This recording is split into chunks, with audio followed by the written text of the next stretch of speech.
crafty friends, this is Julissa of Paper Gems by Jules, and today I am sharing a fun alcohol background using some Tim Holtz alcohol inks to create some spooky backgrounds using some stamps from Unity's August 2023 Kit of the Month.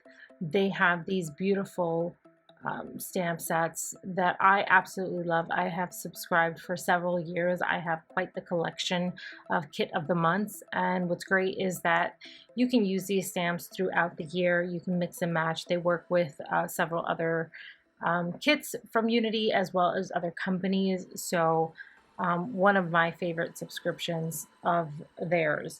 But either way, there are two different witches that are just silhouettes in this new stamp kit, the Kit of the Month. And I am having fun with the background. Now, I'm not really great at this whole alcohol ink thing, so I, of course, have a collection of them because I am a crafter, therefore I collect. And so I'm just trying to have some fun with this. And I have the dryer that I needed, and I have a lot of little different things. So the first one that I did, I just put the alcohol ink on the paper first, on the Yupo type paper first.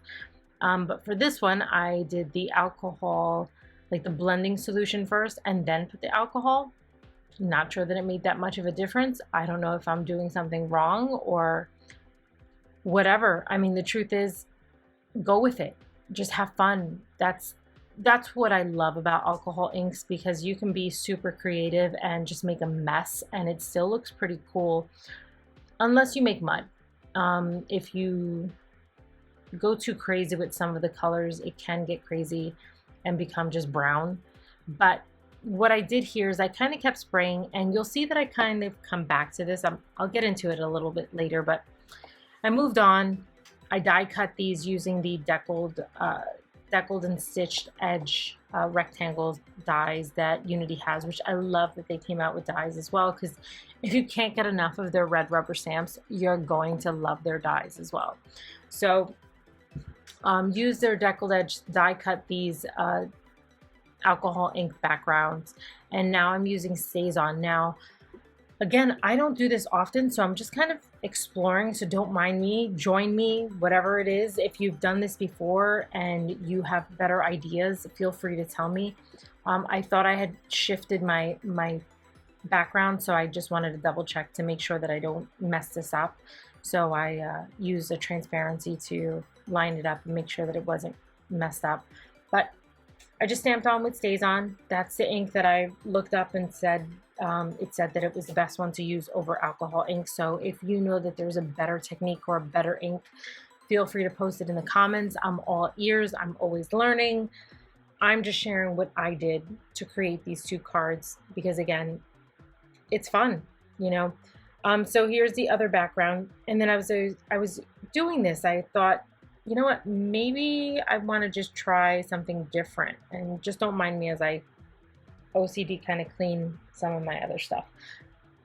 But I decided to spray this again, so just bear with me, because I have a little spritzer of just alcohol ink, and if you just spray it, it creates these little dots, which I think are so cool because it gives that a little more of a grunge look.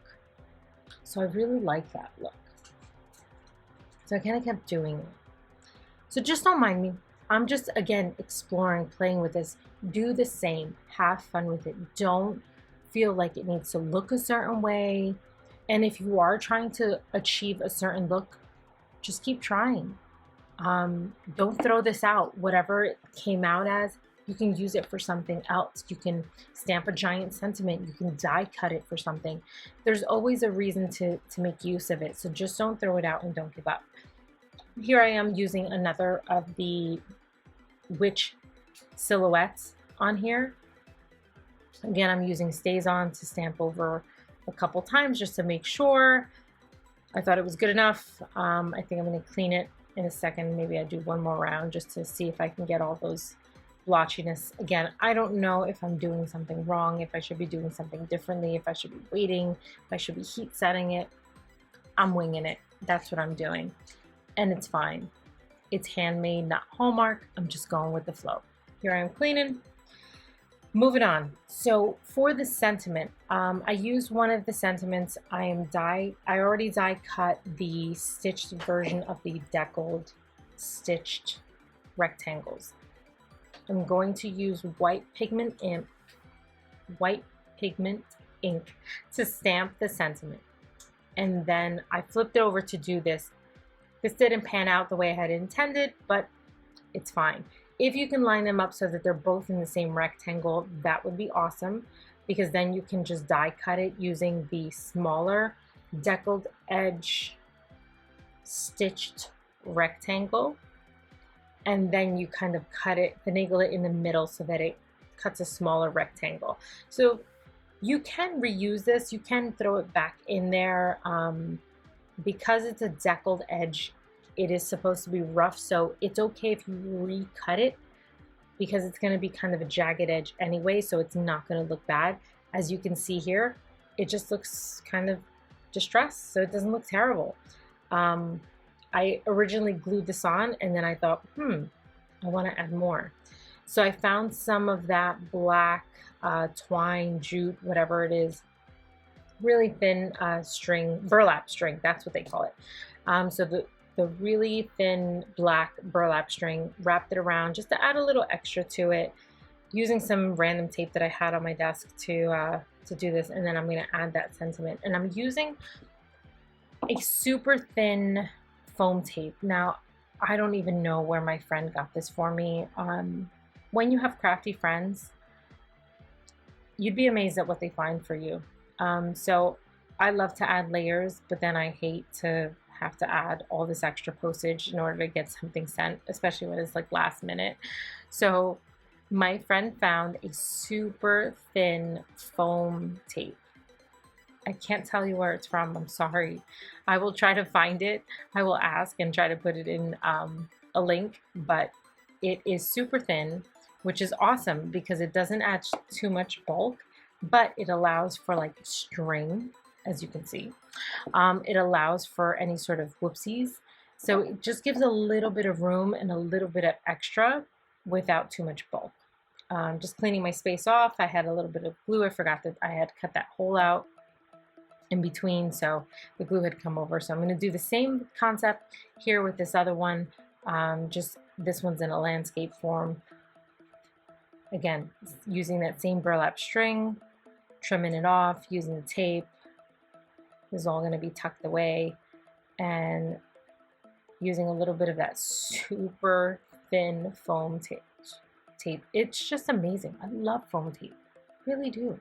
And I'm so glad that they have it in different thicknesses, because sometimes it's awesome to have that bulk because it looks really cool, but then sometimes it looks really sleek to have just a little bit of dimension, not too much. All right, so I'm adding this extra layer on here, and I'm going to add it to white card bases, and we're done. I hope you found some inspiration. Make sure to like and subscribe.